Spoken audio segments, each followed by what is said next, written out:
There's no perfect investments. And that's the reason why there's Icon. People are going to talk to you about stocks. People talk to you about funds. People talk about VUL. People talk to you about properties. People talk to you about business. We even have blockchain later on. Why? We need you to understand that there's no one perfect formula. That's why you have to diversify your investment. Very, very important as you learn all of these things is this.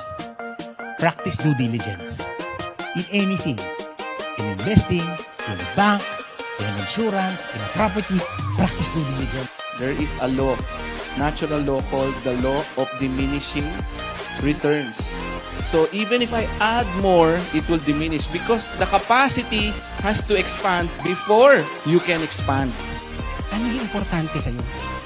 Walang tama o mali dito. Unfortunately, dahil nga sa ingay sa labas, hindi mo alam kung anong gusto mo talaga at importante sa'yo. Pag wala ka nito, sasama ka sa ibang tao. Kung ano importante sa kanila, join ka din. So it is very important to find out ano ang gusto mo because eventually, lahat yan nanggagaling sa beliefs.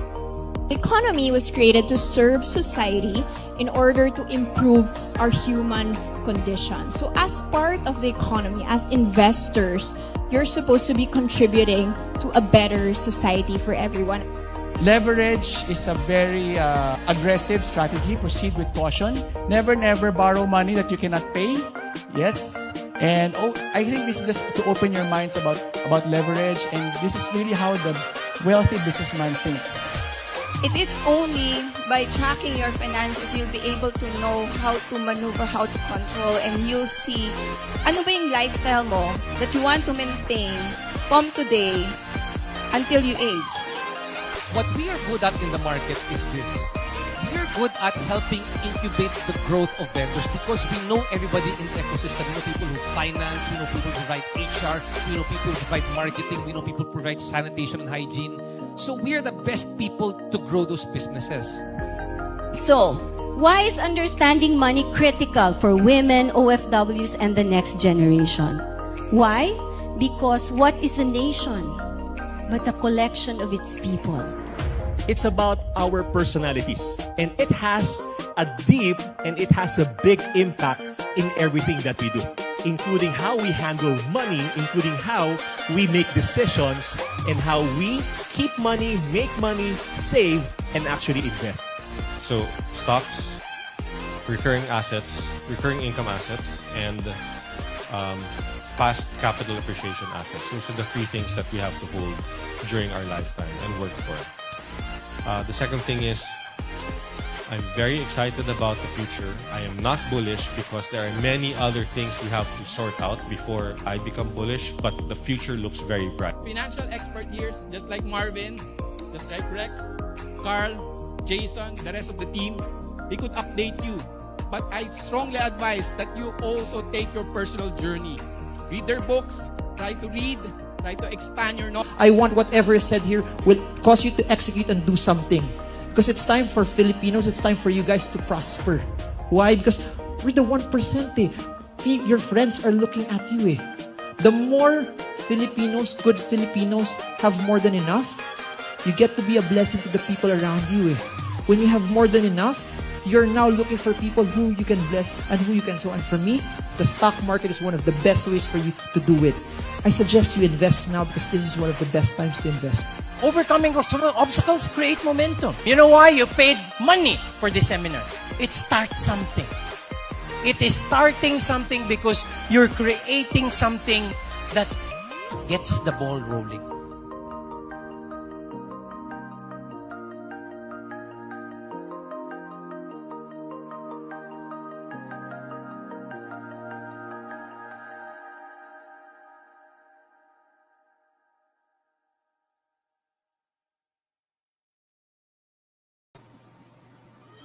Good evening, good morning, everybody.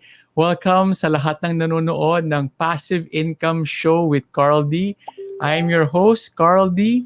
And we have an exciting 1 hour ahead. So welcome sa mga pumapasok pa lang. Hello. Can you go to the comment box and type where are you watching from? So I know where you guys are from and I can greet you. Hi, Dr. Noel. Well, hello. Si Dr. Noel ang pinakaunang na nagtanong ng questions. Hello. That's from Alabang, from the south. Comment where you are, guys. Where are you coming from? All right. So habang nagko-comment kayo, let me welcome our speaker. Our speaker is an icon. He's an icon in the financial world. He has helped many Filipinos in the Philippines, all over the world, in the Middle East, in Dubai, in US, in the Asia, on how to manage their personal finance. He has been in the industry for 30 years already as an advocate of life and personal finance. And interesting story is also during this pandemic, my good friend, our guest, hindi lang siya naging, kumbaga, pandemic, nag-thrive pa siya. Siya one of those na naging lolo during the pandemic. So without further ado, let me welcome a very good friend of mine, a mentor of mine, and a coach to a lot of Filipinos. Let us all give a round of applause and welcome Mr. Randell Tiongson. Hello, Kuya Carl. Hello. Aya, Carl. So, how are you? Ang daming I nangyari am sa good. pandemic. Oo nga, it's been a eventful time since last year, no? So, of course, many challenges, pero, God is good. So, okay naman, surviving. Not only surviving, I think there's been mga areas na may improvement din. So kumbaga, what are the 3 things that happened to you in the last pandemic? Okay. Siyempre, di ba, I became a father-in-law. Okay, so my daughters got married, no, during the lockdowns, no. So we had MECQ and MGCQ weddings. One was in May, one was in November. So 2 of them got married during the lockdown. So that was the highlight, no. Now both girls got pregnant during the lockdowns. Okay, so. And one, by the way, medyo busy ako because, Carl, and I know Carl's been a good friend. My grandson is with me right now. So, I know, Simon.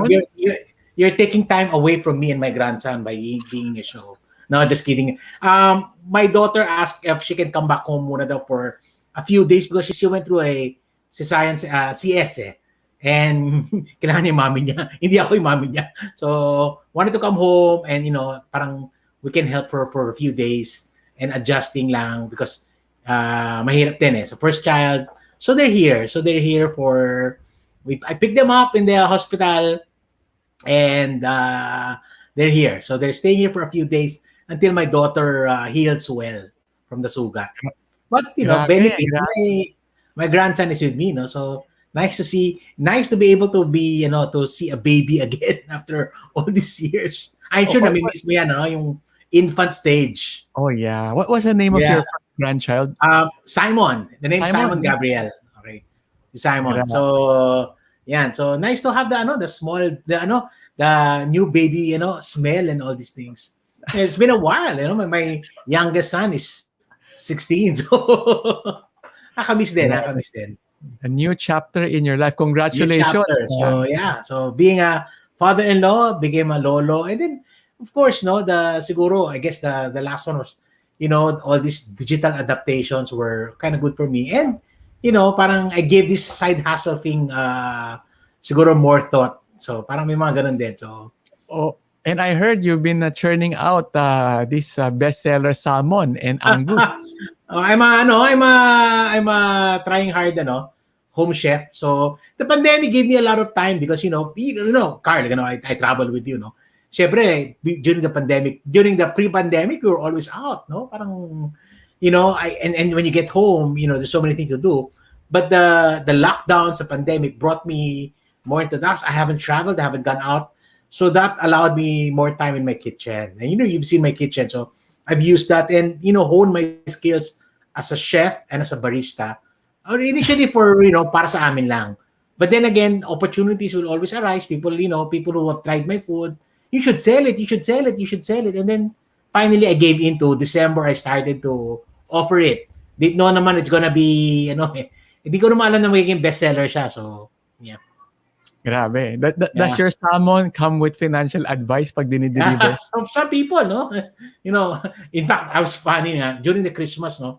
Because, basically, nakasakay yan eh. My niece has this big business called Purple Walk. She's very famous, no? Then she also sells my salmon. So I sell it directly and I sell it through her. During Christmas, like, we were tired. I mean, tired as in, I see parang 150 trays of salmon. I mean, you know how hard to make that. And I was like telling people, as I wanted to go out and there's a big long line in front of our building picking up food and they're cranky na because, syempre may delay yan. I wanted to shop. Alam mo, madali na magluto. Mag-aral na kayo magluto para makatipid kayo. No? So like, I won't say it, but I want to say it in deep inside, I wouldn't spend that much on food because I know how to cook it. So there's a personal finance lesson behind that. In fact, I was talking to somebody, a good friend of mine kanina, kasi newly married and everything, meron silang food plan. May ganun pala na hinatid yung food sa and everything. Sabi ko, why do you have to spend for that? That's expensive. So, why don't you just cook? Sabi niya Ninong, hindi namin kaya. Lahat yan kaya basta gusto mo. Yeah. Wow. You guys, yeah. Wow, fantastic. Thriving during the pandemic. Yeah. And I think you lost weight. You look more slim now. Trying it kind of seasons also. So if I focus, parang more deliberate, I can do more. But sometimes hirap din eh. Sometimes parang on a snack during the off times and stuff like that. Ikaw, you've lost a lot of weight since then. No? Love it. Pareho tayo, kami rin. We've been enjoying the pandemic, time with family, walang masyadong movement, and so far, we've been doing, some of God's work, and God has been taking care of us. I've been seeing a lot of this. That also got me into BC, Parang, I think, in a way, deliberate on my part, I get to do a lot more ministry now. Yep. Yeah. Also, the Grabe same how the world has changed, no? And you have Icon 2021. Yeah. Last year we wanted to do it already, but we kind of felt, Marvin and I felt maybe the flavor and everything, we kind of held off. In fact, we postponed it until there was so much clamor. So, parang in a way, I kind of felt na hindi kasi, hindi naman ako yung go, hindi naman ako ganun, I felt maybe, why would I want to do it? I mean, why would people want to even watch Icon online and stuff like that? So, because of the clamor, we posted, but, we started to open registration last night in less than 24 hours. I mean, this has got to be the fastest Icon in terms of people signing up, no? Usually it will take a while, but when we opened the registration, we were surprised, no? Kasi, part of it's being paid in GCash, and GCash prompts you. Pero ang ingay ng telepono ko, prompt ng prompt. Yung pala yun. Wow. May request daw, make it 2 days para mas dumami pa yung speakers. It's 2 days actually. It's 28 and 29. Wow. 2 days talaga to. So, that's the beauty of online. No? We can pace it also. Remember Icon, we have to do it the whole day. It gets tiring. No? At least now we can pace it a little bit better. So, yun ang yung beauty nun. You can now do it. So, and then, because of that, we were able to parang be more selective with the roster. And I think you've spoken like 3 or 4 of those, or maybe more of those icons, no? So we kind of expanded the roster. So parang we worked on that. Medyo iba-iba na nga. In fact, some of them may in fact from different sides of the stream, no? So you have, on one side, heavy on cryptocurrency, the other side, heavy on value investing. So mga ganun, no? So it's very interesting. Exciting. So for those, just hashtag Icon 2021 on your Facebook, lalabas yan. And I just want to greet yung mga nandito. Yeah. Si Dr. Noel, Mang I know. Yeah, see, Noel Lapos, no? He ordered one of my salmon. Sabi niya, Randell, I've been seeing that. So, Dr. Noel, no, sabi niya, it's good. So, thank you. So, mga ganda lang, people were, with the post, the power of the digital, the social media, people, I don't want to try your food. So when people I know this guy. So it's funny, no? So when nagtanong lang, what is Icon? Icon is investment conference. It's the most, I guess, sought after investment conference year after year.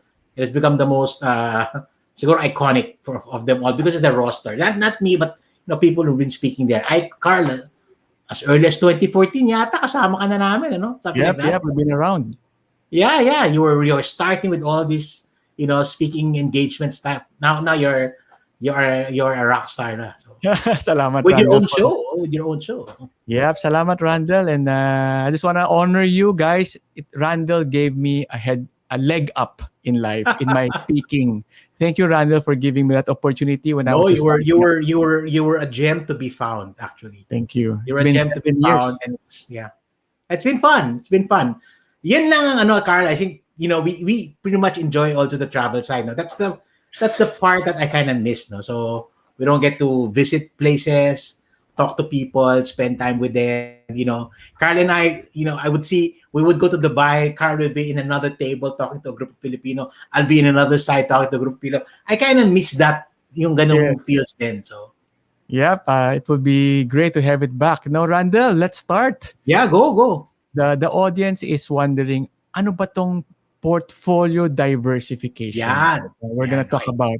Okay, Go- good that we go. talked about this, no? Si Carl nga sabi niya, Randall, what do we talk about? I think let's talk about something that's being discussed a lot. Kasi ang tendency, I don't really stand for a particular investment. I love property, but I know it's not the only one. I love stock, but I know it's not the only one. So what I think people need to understand is that they need to create what you call a portfolio, wherein the danger, your experience with a particular investment can blind you. You can have a certain bias. No, pwedeng heavy ka on stocks, heavy ka on, let's say, property. But at the end of the day, you might miss out on other opportunities, or you might expose yourself to a particular risk that is siguro consistent with that particular investment. And as finance people, we really value and really advocate that they learn how to diversify. This pandemic taught us diversification. I mean, for anything else, for the longest time, diba, yung goal natin, passive income. I know you stand for that. But even that is a challenge. So, diba, you have to diversify also. Even in property, it's not just particular. Like, I've been a big fan of commercial. Ngayon, baliktad. No? I think residential is doing better than commercial because of what's happening in the economy. So, if you have learned how to diversify, then it will siguro cushion you from some major shocks that's gonna happen. All right. So, sample lang. Kunwari, ako na lang. I represent the people who are in midlife crisis, mga 40s. Ikaw, Alam mo, Uncle Carl, okay. By the way, I'm much older than my friend Carl. Okay, so di ka pa lolo, ako lolo na. So lolo, lolo. You're looking good for a lolo, huh? Yeah. They call me the millennial lolo. Nax. You're Okay. rocking it. How Anyway, should a so midlife you should see my wife. portfolio- Okay, so basically, you want to be able to make sure that you don't put all your eggs in a particular basket. That's the old adage that hindi mo lahat lalagay. Sabi nga nila, if you put all your eggs in one basket, what do you get? You get scrambled eggs. So again, that's a problem. Let's say, okay, your favorite topic, which I love. I love property. I've been advocating property. Carl and I go along the way. In fact, he's my broker. Okay, I call him. I talk to him. Very important.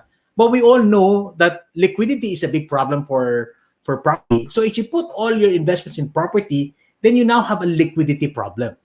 So what you do is you want to be able to put some exposure to other things that will give you that liquidity. Or the other hand, subjected ka to certain shocks. Or if you put all your money in the stock market, yeah, you can earn money. Pero naman, you're subjected to such wild volatilities. Ayaw mo rin naman yun. So the thing there is you have to build siguro a healthy diversified portfolio. Now, this diversified portfolio will look different. Carl will have a diversified portfolio looking much different than, let's say, mine. Maybe because of the age. Sorry. How about iba-ibang property, pero puro property? Diversified. Yeah, also, okay.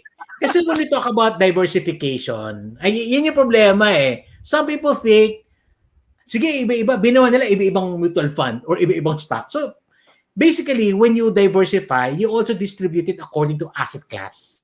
So, when I say asset class, particular investments or assets that behave similarly. Let's say property will behave similarly. I mean, they all grow with the economy is growing and so forth and so on. Pero, pag bumaba yan, there's a tendency na medyo sabay-sabay yan bababa. So, like for instance, let's say property. Okay. Yeah, let's say property right now. I mean, yeah, people, it's the price of property is not, that's not really going down, but it's not going up. Okay, because people are now waiting. So basically, generally, those in the property investments will now take a slower growth. Okay? So kung lahat binili mo puro property, then your buong portfolio mo will now experience slow growth in the next coming year until we get out of this pandemic issue. So that's one. Or in the flip side, if you put it naman puro stocks na naman, then maybe you're scratching your head now because you're experiencing negative growth right now, 'di ba? Kasi yan yung problema. So that's the case. So you need to diversify according to asset class. That's one way to diversify. Now, even in that asset class, you also need to diversify. Yan ang sinabi mo, 'di ba? I mean, kung lahat ng property mo, lahat to residential, then they will behave similarly. Kung lahat ng property mo commercial, then they will behave similarly. And sometimes there will be it's going to be a problem. Like what we're doing right now. And correct me if I'm wrong, because just from my research, commercials are being hit today because you can't go out. Surprisingly, residential is sustaining kasi work from home, di ba? There's also a need for the house. So even that, you have to be able to learn to do that. Sometimes you also have to diversify according to, say, region. Kasi let's say kunyari lahat ng property mo nasa Metro Manila. 'Di ba? Tinamaan ka. Now, yung bang property mo pwedeng nasa next region, growing region, let's say Clark. Iba yung magiging movement niyan. So, you also diversify according to region, according to asset class, and then eventually according to even the time frames. Kasi some investments are good for the short term, some are good for the long term, some are good for the mid term. You also diversify according to that. Then, lastly, you can also diversify according to, countries. No? Kasi kung lahat ng, like now, Marvin and I Marvin Guillermo, my partner in Icon, no? We've been talking to people na maybe you need to have some exposure outside the Philippines. Kasi clearly, may iwanan tayo dito sa economic recovery. Other countries should go ahead. And there are certain things that are not available here. Let's say technology. Okay? Like disruptive, concepts. And wala yan sa ibang country yan. So you might want to put a little bit money on those things also. So you also diversify according to that. Well said. That's an eye-opener, Kuya Randell. And thank you for that. That I feel that yung sinabi mo. Thank you, Uncle Carl. Okay. Kuya RT, it's so genuine.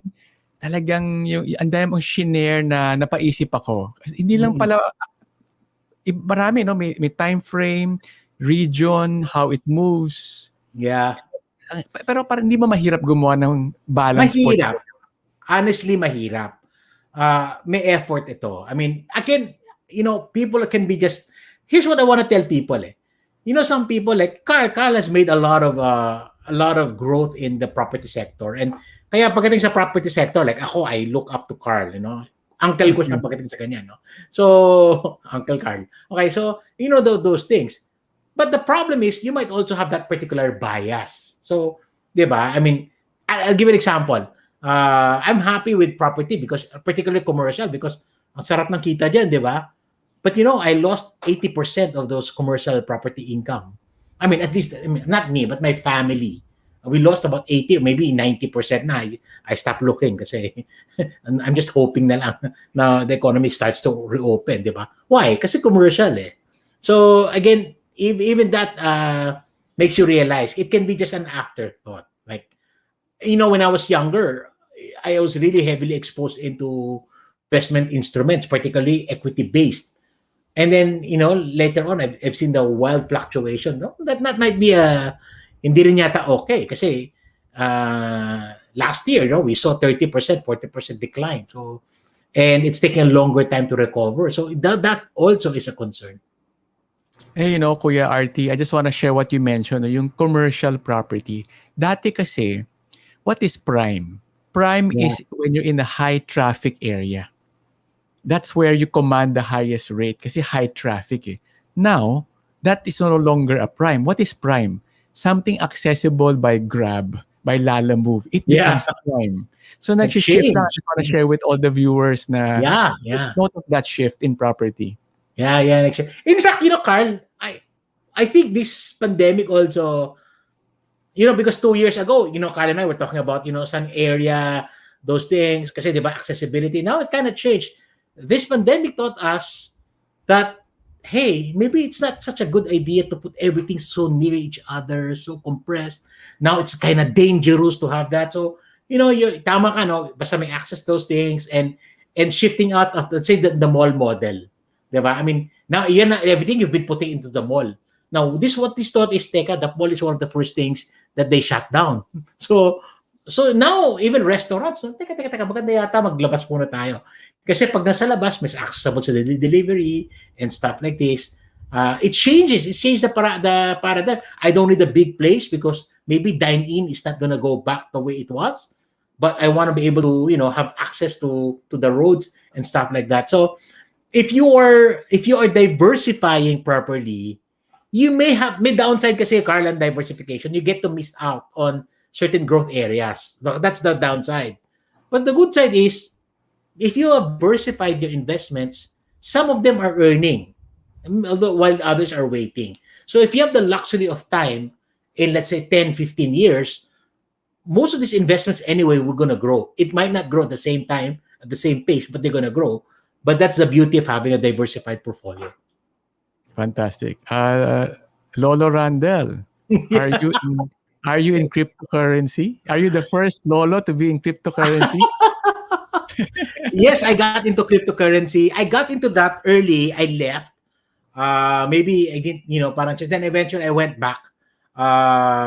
Just not too long ago, I went back into cryptocurrency as a means to diversify. My primary purpose is, before kasi, it's not that I was anti-cryptocurrency, but I felt I didn't understand it. I was kind of afraid of the regulations and stuff like that.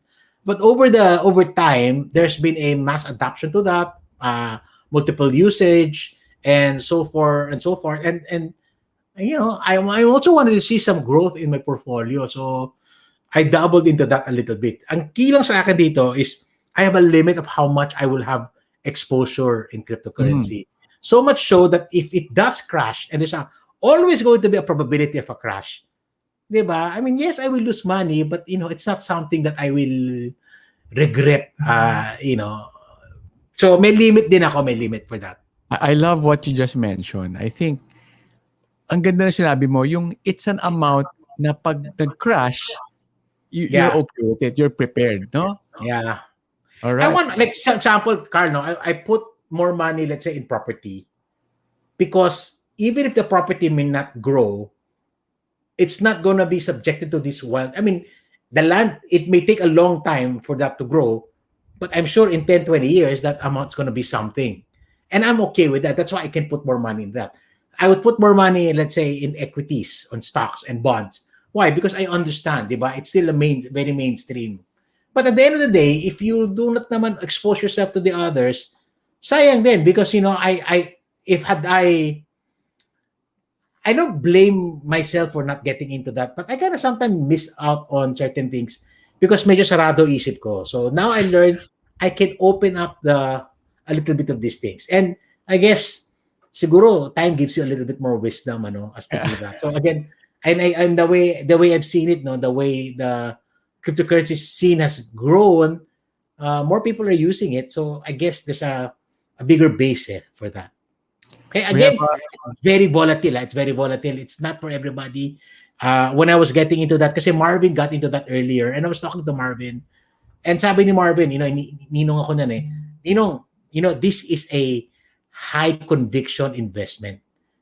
I would only recommend you come into that if you have very high conviction for it. Otherwise, don't get into that. So, such wisdom, no? And I kind of realized when I was able to build conviction, that's the only time I got into that. Kasi the volatility, it's not like property na very clear. In fact, I'll give you a little bit of secret, no?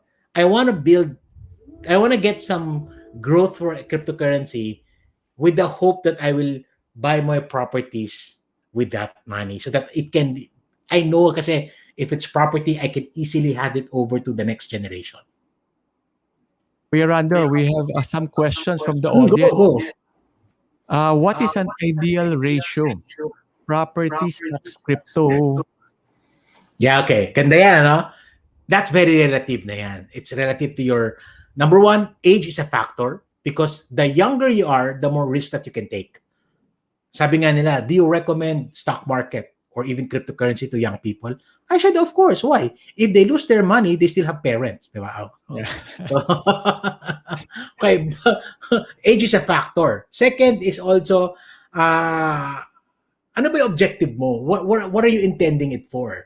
Let's say when you're young, then you want some growth, you want, you have some money for your kids go to college, then you have a longer term horizon, then you don't mind the volatility of certain investments because particularly if you think it's going to grow, then you can wait.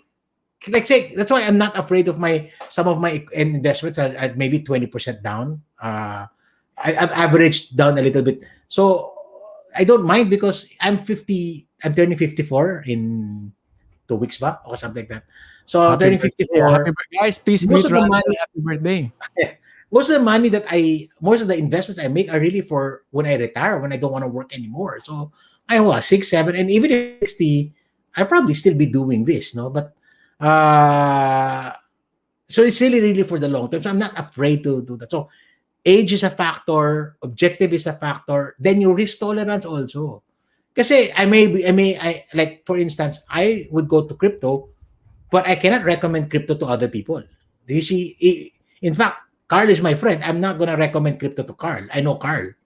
Diba? Carl doesn't like the volatility of any investment. So, Ano hindi yun? bagay sa kanya yun. Kayo lang ang yayaman. Ako, mali-left behind ako. Hindi. Okay. That's not true. He's the most humble, patago person. Oy, Takot Marvin sa- Guillermo is here. Hi daw. Hi. Yan. Yan ang iniwan na tayo lahat talaga. Okay. In status, in wealth, in popularity. Number of followers sa YouTube. Yeah, grabe, no? Unbelievable. So, yan. So, those things are important, di ba? I mean, I couldn't recommend it to you, but you have to have a conviction for certain investments, eh. Just like I know Carl is a property guy, and I know he does, he loves mga bonds, he likes the boring stuff, but it suits him, eh. Okay? He can find money elsewhere. So, you have to understand which one works for you. Hey, Randell, you know what I'm picking up right now? Ang ganda ng pagkasabi mo. Kasi nag-connect ako eh. I'm a property guy and all my savings or mga bonds are all in low-risk, capital guaranteed products. And I'm happy with it. I sleep well at night. Pero pag pinasok mo sa higher risk, kinakabahan ako.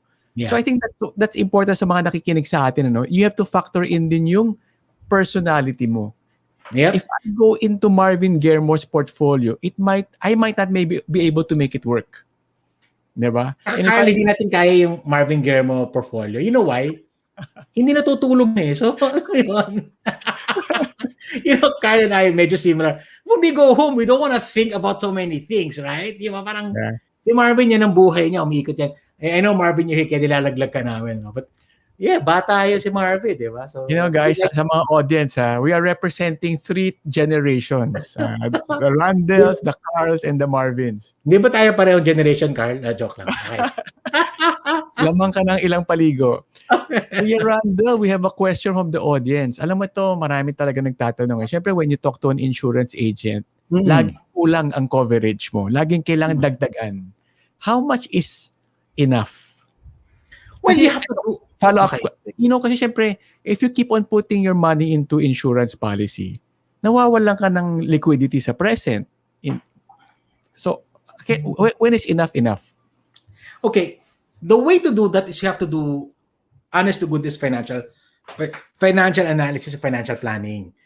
You have to determine kasi insurance is a risk management instrument. Ibig sabihin yan, ang goal ng insurance is that if anything happens to you, it's gonna replace, your loss of income and stuff like that. So that's the primary goal. The growth goal, the investment goal is a secondary consideration. So you have to take first how much you need. So example, no, the best way to do it. If I die today with my assets and my money, how long can my family live off it? So that's one. Next is liquidity. Yes, sige, I have money. Do I want my family to sell these properties that I have raised up, or I want them to, ipamana sa next generation? Then that's a liquidity problem. So you have to do those numbers. an honest to goodness, well-trained insurance advisor, probably attended my masterclass or whatever, would know how to do that for you. So that it doesn't, kasi I tell a lot of people, never oversell, always based on need. Make them understand. And then later on you understand, ano ba dapat na product line ng bibigyan? Kasi there's VUL, there's term. It has its pros and then have its cons. I mean, term is cheaper, but basically it doesn't give me anything. If I'm okay with that, then that's what I buy. If I just want coverage and I don't want anything else, no bells and whistles, I don't mind losing money in premiums every year, then that's good. Now, if I want something, kahit paano, gusto ko kumita naman, may recovery naman ako after 10-15 years, nabawi ko na hinulog ko, then you might want to look at VUL. So again, you need to understand which ones is the best fit for you. Or you can create your own. Di ba? Meron kami tinatawag na BTID, Buy Term Invested Difference. So if you're the kind of a person, you're disciplined, you can do that on your own, you are confident with your investment capacities, acumen, then by all means, that's what you should do. Yeah, you mentioned BTID. May question tayo about that. How do you do BTID? So basically, Carl, this is how it works, no? Hindi na to diversification, but anyway. Okay. So, kasi let's say I have a premium budget. I have an insurance budget of, let's say, 100,000 a year. So 100,000 a year. So I can buy 100,000 a year na VUL. So the VUL will have insurance inside and has investment inside. BTID means, let's say the 100,000 will give you, let's say, 10 million coverage. Assuming, let's say, the 10 million coverage. Okay, I'm kind of blind here. By the way, I don't sell insurance, so okay, matakot sa akin. 100,000, let's say 10 million. BTID means, teka, I will not put it in a VUL. How much is a 10 million coverage? Let's say 30,000. I can get a 10 million coverage for 30,000 term. Okay, I'll buy term. Yung 70,000, I'll put it in a mutual fund, the UITF or whatever. And then hopefully, that will take care of the future growth for that. So, pretty much a VUL, a BTID is a VUL that you do it separately. Yep. VUL is a BTID concept in a particular plan. Lahat yan may pros, lahat yan may cons. Yeah, thank you, Randall. Kasi ako, I think I wanna go BTID. Yeah. Ano mga companies ang nag-o-offer ng BTID? Lahat ng insurance companies nag-o-offer ng term. Lahat hindi kasi na Pero widely... hindi lahat ng financial advisor gusto magbenta ng term. Okay, yan yung downside. So, I think some of them, they just don't know how. But, or, maybe they come from a company that they are discouraged to sell that. So, ako kasi, what I've been trying to teach people is, it's not what you want to sell, it's what the client needs. One client, let's say Carl will work well with the BTID, but let's say Joseph somebody, hindi pwede sa kanya, hindi siya ganun ka-discipline mag-invest, kailangan sa kanya pina-follow up, kailangan sa kanya may automatic way, then that a VUL might work for them. So you have to be able to know what you can do and stick to what works for you. And at the end of the day, sometimes it's just a hybrid. If you ask me, I have term, I have VUL. I'm a hybrid person Same as, dyan na naman, ginamit na naman si Marvin. No? Si Marvin din, okay? We have stocks, pero meron din siya funds. I mean, ganon. Yeah, no? So I guess, sa mga nakikinig dito, you really have to build up a certain amount of excess to be able to balance your portfolio, no? Well, number one, here's the thing going back to diversification. Mahirap mag-diversify kung maliit lang yung pera mo. Yeah. I guess it's a reality. Mr. Tiongson, ang ganda na turo mo, diversification. Magkasap ko, sige, magkano ba pera mo? 10,000. Ay, hindi natin mada-diversify yan. 5,000 in BPI, 5,000 in GCash. Parang gano'n. Yeah. That's the only thing we can do. So, you have to certain level build it up. Diversification is not something you do it at the onset, Carl. You build up first. You stick to what you are good at first. Let's say, nag-start ka, let's say, savings muna, savings. Lumaki ng savings mo. Then nag-build ka into funds muna. Then natuto ka mag-stocks. Okay? Then may pera ka na, nag-property ka na. Hindi mo alam, over time, nagda-diversify ka na. Pero it's not something like, I'm 22 years old, how do I have a diversified portfolio? Let's be realistic. Maybe you can't, not yet. Yeah. Diba? Do I have a diversified portfolio when I was younger? No. Nangyari lang naman yan nung meron ng scale Diba? Ano i-diversify mo? In fact, if you do it too early, you might miss out on many things. Kasi masyado mo kagad spin red. Hindi pa nag-grow yung pera mo. Wonderful, Randall. You know, thank you for calling that out, and yun yung real talk eh. Kasi may mga lumalapit din sa akin about properties. Sir Carl, how can I buy property? Ito lang yung sweldo ko, ito lang pera ko. The answer is, hindi pa talaga kaya. Wag muna. Merong way to do that, Carl. Meron. Okay. Gusto mo mag-property pero malit na pera mo, mag-REIT ka muna. Di ba? Oh yeah, you're right. Diba? I mean, some people, you can go into REITs muna. I mean, I like property, but I don't have the money. And tama, Carl, that's why I love Carl. Carl is not somebody who's gonna sell to, tapos after 2 years, di mo na mabayaran, di ba? Yan yung problema natin. We've been trying to teach people, do not get into those kinds of di ba? Mababa lang yung down payment. Tapos after 1 year, di ba, nung in-amortize yun, di ba niya kaya amortization? Ano yung rule mo? Kailangan yung down payment mo, you were teaching these things, dapat magdo-double ba, mag-triple ba, or something like that. So, dapat ready ka for that. Yeah. I do the 50-50, the safest. Yung 50% ng property, ikaw ang nagbayad, 50% lang utangin mo. Yeah. So, those things. So, very important. So, kung di ko pa ready, build mo muna. Then, gusto mo talaga property, and I agree. Buti nga may REIT na sa Pilipinas, although dalawa pala yung option natin. Pero, di ba, mag-REIT ka muna. I mean, you can get the best of both worlds. I only have 10,000. I cannot buy, I go to Carl. Carl, what can I do with my 10,000? Carl said, buy 10,000 worth of my books. Okay? That's it. Wala naman pwede. I want to share with the viewers na when I was young and I was starting out, 20 plus year old, talagang wala lang, savings in the bank. That's it. Yeah, I remember. Huwag mong pilitin pag hindi ka pa ready. In fact, Carl, I just want to tell you, when I was younger, because I was so bold, I made a lot of mistakes because I felt I was ready. Even property, I got into that too early. I realized I couldn't sustain it. So it's all about, again, at the end of the day, investment stuff like this, kaya ba ng cash flow mo yan? So yan yung mga kailangan mo tingnan eh. So before you get to commit, if you get to commit, then well, that's good. Then you stick to it. Diba? I mean, there's a lot of growth. Like for example, I'm a big fan of property. I wish I had more money. I wish I had the expertise and the money of Carl. Well, I wish I have the expertise of Carl and the money of Marvin. Okay. Perfect. Okay. Well, money of Carl also. So, di ko alam sino mas mayaman sa kanila. But basically, I wish I probably could, probably do it more that way. If you ask me, Carl, if I have more money, I probably have more properties lang. Because I don't like the, eventually in the future, I don't want the wild volatility. So, you get into that as you build further, build more money, and build also your acumen. Interesting, Randall. So sa mga listeners natin out there, yun nga, kung hindi pa masyadong malaki ang investable funds, then it's okay, relax, work on your active income, increase, save para marami kang investable funds. Kuya Randall, we have a question here. Ito naman, the fourth generation, yung mga 20s. We have Ray Tanchulyong, 20s. Ano naman Gen Z na ma-advise? tayo, Gen Z. Okay. Gen Z.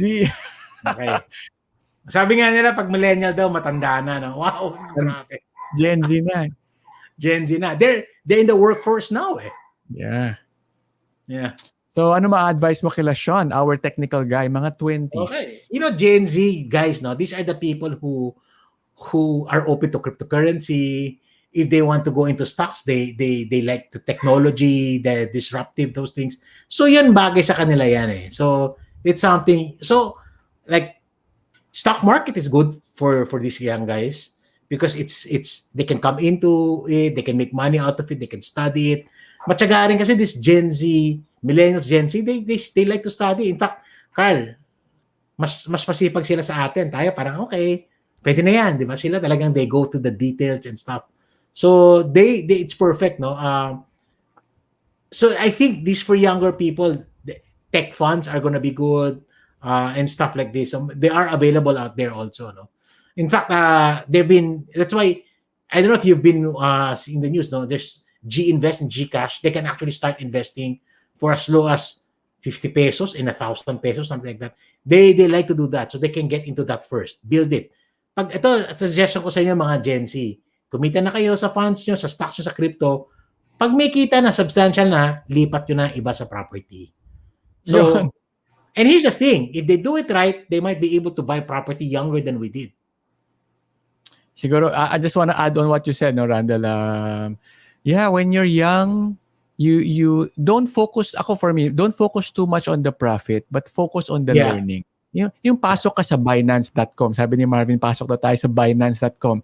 Go for the learning. If you lose money, okay lang, you keep on going. Yeah. I think that's why it took me a while to get into certain investments, even crypto, because I wanted to learn it first. Kasi pag pumasok ka ng blind, parang, alam mo yun, sisisi ka lang eh. Kung nalugi ka, pero inaral mo, at least may conviction ka na. You know, Randall, I like it when you're the one talking kasi you put reality into what we hear sa mga gurus in the market. Kasi pag sila parang ang dali eh.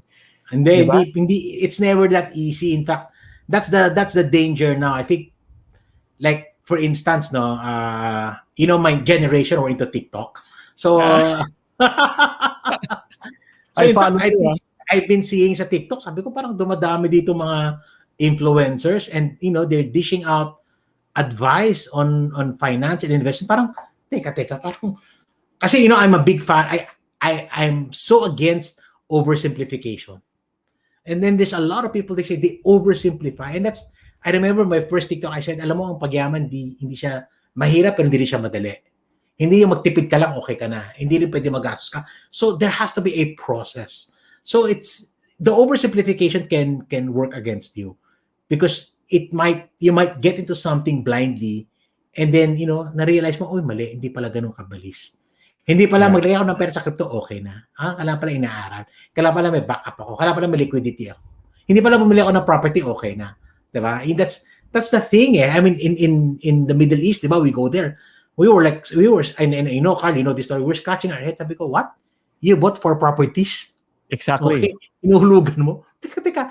Diba? Ano gusto nila marinig? Flipping or the rental will be higher than amortization. Sabi ko, you have to be realistic. Most of the time, it's not. Kaya mo ba yan? I mean, parang, okay, I amortize for 30,000, I rent it out for 20. That's not bad because, sabi nga ni Carl, hindi parang 10,000 mo lang binibayaran yun, no? Pero sa kanila, hindi nila gano'n. So, I'm counseling a lot of them today. Negative. So what they do, like we've been trying to sell. And so sell it, di ba? Like, yung bayanihan mo, baka may gusto sumalo, mga ganon. So, yeah. Oh, by the way, I just want to do the little plug, Randall. Now, we have this Bayanihan, bit.ly/Bayanihan sale properties. If you want to sell yung mga properties na nahihirapan na kayo, just put it there. Yeah, good. I love that, Carl. Congratulations, ha. In fact, ikaw na una dyan sa yung sa pantry ba yun? Community pantry. Nauna ka, no? Pinagbawal na ako eh. Nauna ka, nilabas mo na yan na bayanihan, no? Huwag ka lang ma-red tag. Okay. Na-red tag na ako. Wala daw akong permit. Wala siguro nag-red tag. Yung properties, medyo iba yung dating niya. No? Pero, that's good. I love, congratulations, Carl. No? This is really, I love your heart of helping people. So, guys, if you are may mga OFWs or nahirapan kayo, tingnan niyo yon, baka may sumalo, di ba? Huwag niyo na isipin na mabawi niyo binayad niyo, pero at least, di ba, hindi masira credit niyo, or worse, di ba, kahit paano may makuha kayo kahit kakonte, those things. Randall, I just want to add on to what you said. I tell the people who call me, pag hirap na kayo, cut loss. You lose your capital, whatever man nilagay mo doon, you lose your capital, but everything in your life is intact moving forward. Wala ka ng heavy baggage. Alam mo, guys, ang lugi, nababawi yan. Yeah. I was bankrupt twice in my life. And trust me, there is life after it. I mean, you learn wisdom. You learn. I made a lot of wrong mistakes. I was young. I was brash. I did not have the fear of the Lord when I was younger. Ano yung mga ganyan bagay? So, I just go. And I was very aggressive. I was greedy. Then I learned later on. Then I realized na, okay, there's life after it. So, wag kayo magmadali. Wag nyo pili. Our good friend Dodong, Kakanando, we have this thing that we talk to younger people. Sabi niya, what's this? Why do I have to be a multimillionaire before 30? Ano yung dahilan before that? You might burn out yourself for what? Because, Carl, I was talking to one time, I mentor a lot of these young millennials, no? As guys, this guy was 25, 26 years old. He was really good. He works for an insurance company. He's doing well. And there was a time that he was so tired. And he was burned out already. Sabi ko, bro, you're only 26, you're burnout. I mean, burnout at 26. Paano ka aabot sa 30 niyan? And you know what? You know what really talagang when I was talking to him, it burned. Alam mo, it pained my heart to see. He was only sleeping 3 to 4 hours a day. Sabi ko, you know, at the end of the day, just be blunt. You're gonna die. You're gonna die early. What would you do with that money that you raised up if you did? So, you know, first things first, walang ano to eh. I mean, if God gives you the money early, then God gives it to you. But, you know, okay lang yan. So, first things we corrected in him, you have to sleep longer. Second, take your time. Trust the process. Today, he's a little bit older. Inaanak ko na siya sa kasal. You know, he's totally a changed man. And he's actually earning better today. Pero sabi ko, do not sacrifice. You know, sabi ko, there's a day that you need to rest. Sabi ko, wala kang Sabbath. Hindi ka nagpapahinga. Linggon-linggo, nagkatrabaho ka. Pahinga ka. Di ba? I mean, your client is, Sunday na siya pwede. It's okay. You go to another client on Monday. Di ba? I mean, yung mga ganun bagay. So, pag bata minsan, kailangan ng konting wisdom. So, imagine mo kung, and he was single din, mag-asawa ka, tapos ganyan ka, tapos may anak ka ganyan. You know, after a while, iwanan ka ng asawa mo, galit sa'yo mga anak mo. So, balance it. And I'm happy that, you know, he was able to do that. Now, he's newly married, you know, it's nice. You just, you know, guys, you just need to look for that person who will speak life to you. But, you have to be humble enough to be rebuked by people. So, yan yung, I think that's the wisdom. Well said, well said. And I'm a product of Randall's wisdom. You know, I met Randall 7 years ago when I was still young, brash, and arrogant. And Kuya Randall really I don't remember you being that careless. And Kuya Randall really helped guided me also. That's not true. Carl, when I met Carl was already an icon. I want to agree with you also, Randall, na kaya nga nung bata pa lang tayo, di ba, ang tinuro sa atin is the turtle and the rabbit. Yeah. Yung race, di ba? And ako, I'm a personal believer of slow and steady will win the race eventually. That's why you like property, no? Yeah, I'm a very slow guy. Slow and steady. Slow but safe, yeah? I think that's the wisdom of the elderly that we forgot. So again, we just want to go back to that. So, good job. And I guess to all the audience here, no, there's Icon 2021 coming. Yes. Yeah. 2 days, 8 speakers or more. Yeah. Kyle, can I share? May poster ako. Pwede ko ba i-share? Pwede. Sean? Sige, share natin. Para lang, para makita lang nila. Yes. Kasi proud lang ako, no, that every year we get to do this. And although last year we did not do this year we're gonna do it. So there, seeing the poster, no. So just to do the lineup. So from left to right, Philip Hagedorn, I call him the godfather of investments. One of the most brilliant investment guy. He's one of the guys behind Atram, that wonderful investment company. So si Phil. Tony Herbosa is the guy, siguro the single biggest advocate of cryptocurrency. He was a former private banker. He's a fund manager. He will make you understand cryptocurrency. And then, you know, Brother Bo Sanchez. Okay, Brother Bo needs no introduction. How's he doing right now? Okay na. He's healing now. He's recovering. He's recovering. So, Brother Bo. Okay, so such, you know, the humility and the, you know, makes you understand that wealth has a deep purpose. And Brother Bo siguro envisions. I mean, parang exemplifies that talaga, Carl, no? Na ang pera hindi pa para sa kanya. You know, 90% of what he earns goes out. And really admirable. One of the most humble guy that I've known. I mean, despite his influence. Then, you know, our good friend Dodong. Of course. He's for me, he's also like a Bo Sanchez in a different way. He's a mentor to me. I love the wisdom that Dodong will teach you, biblical wisdom and everything. And Dodong has been one of those people who can really change other people. And that's why he's there. Farming, business is there. And then, you know, our good friend Marvin Gerbo, the rockstar, the idol. Yes. There's somebody that doesn't need any introduction. See, galing-galing yan. Marvin's talked about investments. Again, stock market and stuff like that. Then there's me, okay? Then David Lichu, diba?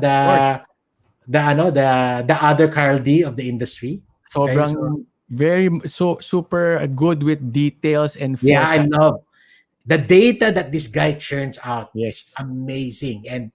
And he's always been one of those people that we put in icon na talagang people clamor for him. And David's gonna be here. In fact, David's video, my YouTube interview with David is my most viewed video ever. I mean, and we all talked about data and details there. And then of course, yung boss mo dati, si Rex, na Rex boss ko Mando. din dati, boss ng Yes. bayan, okay, mentor of mentors, is gonna be Rex. I mean, amazing guy, Rex. We learned so much from him. And, the way he built his wealth is nothing but incredible. And, he's hard to teach people, grabe pa rin. He's in YouTube now, Carl, doing I really know. well. Then there's Yes. Mike Manuel, my friend. He's a fund manager. He's very good in investments. He represents Sun Life. He's really good at all these things and amazing. And I guess probably one of my favorite people I learned from was the former BSP Deputy Governor, Tiwa Gunugundo, Yeah. which gonna talk about the economy and really such an amazing guy. So we look at the lineup. Okay, si Carl na lang ang kulang. When you look at the lineup, it's really something. So guys, if you wanna register, it's now open. Point your camera in that. Syempre, di ba, Carl, QR code na tayo ngayon, Okay, so QR code or the Bitly, and it will thank you. We're now on promo, 1,000 pesos lang. I think mali yung date namin. It's May 28 and 29. So we're gonna have that also. Okay, thank you. Stop sharing na. You're off. Mic off.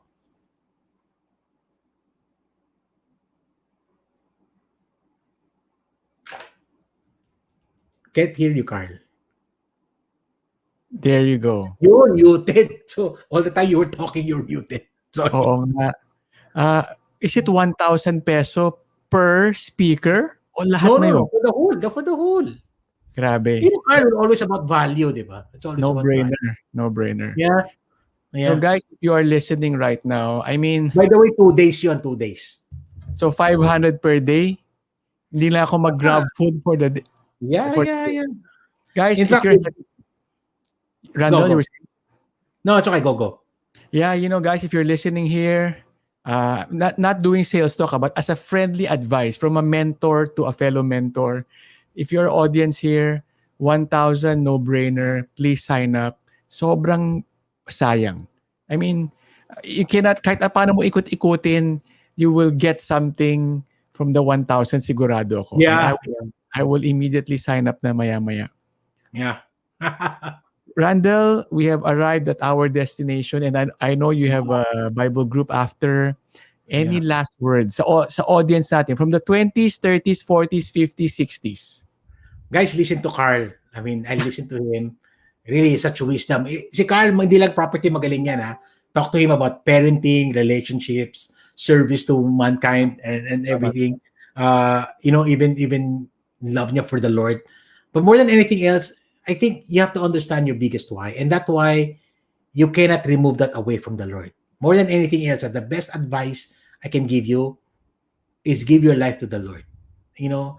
Wealth and the ability to create wealth comes from the Lord, and it's not for our own purposes, but for His. The moment you understand that, everything else will be crystal clear for you. And that, for me, is the greatest advice I can give you. Love it. The wealth that we create is, paano ulit, Randall, what you mentioned? Wealth and the ability to create wealth comes from the Lord, and it is not for our own purposes, but for His. That's a more, it's Matthew 6:33. Wonderful. And we want to end on that note. Yeah. Thank you very much, Mr. Hi, Randall, Carl. Kuya RT. It's really a Yeah, pleasure. I miss eating with, although you don't eat that much, but sa totoo lang, this guy, the only thing I don't like about him is he doesn't eat well. Okay. That's why when it's eating time, I eat with your sister. Yeah. And your Doc brother. Noel, alam ni Doc Noel yan. Pagkain ko, itlog lang, simple foods, kamote. That's the only thing I don't like about my friend. Randall, it's such a refreshing to hear your insights again, and it's really good to see you. And God bless you, Randall, and your family, and your grandson, and your in-laws. Yes. So Bye. thank you very much, everybody. God bless everyone.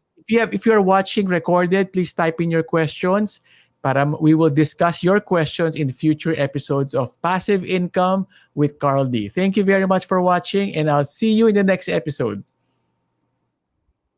Thank you, Randell.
There's no perfect investments.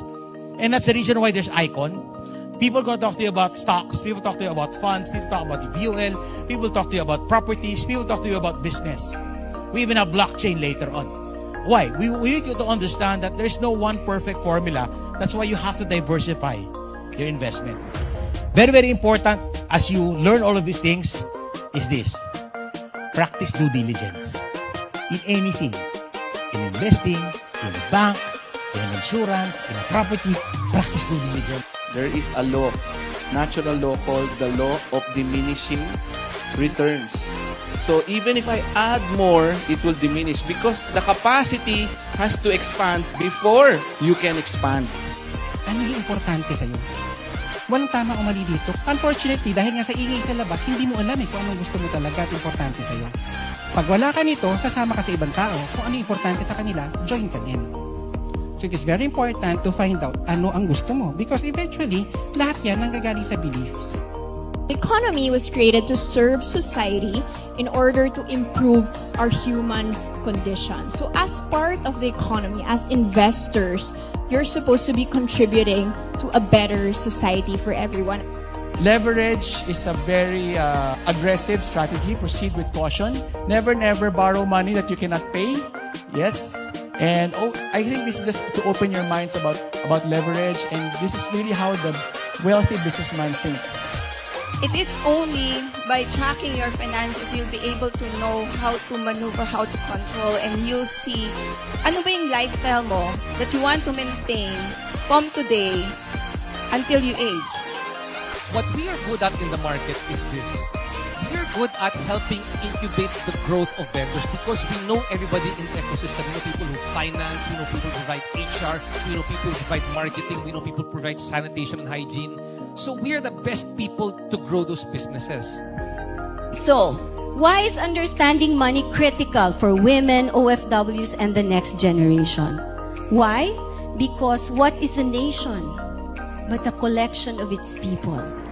It's about our personalities. And it has a deep and it has a big impact in everything that we do, including how we handle money, including how we make decisions, and how we keep money, make money, save, and actually invest. So stocks, recurring assets, recurring income assets, and fast capital appreciation assets. Those are the three things that we have to hold during our lifetime and work for. The second thing is, I'm very excited about the future. I am not bullish because there are many other things we have to sort out before I become bullish, but the future looks very bright. Financial expert here, just like Marvin, just like Rex, Carl, Jason, the rest of the team, they could update you. But I strongly advise that you also take your personal journey. Read their books, try to read Try to expand your knowledge. I want whatever is said here will cause you to execute and do something. Because it's time for Filipinos, it's time for you guys to prosper. Why? Because we're the 1%. Your friends are looking at you. The more Filipinos, good Filipinos, have more than enough, you get to be a blessing to the people around you. When you have more than enough, you're now looking for people who you can bless and who you can so. And for me, the stock market is one of the best ways for you to do it. I suggest you invest now because this is one of the best times to invest. Overcoming obstacles create momentum. Today is momentum. You know why? You paid money for this seminar. It starts something. It is starting something because you're creating something that gets the ball rolling.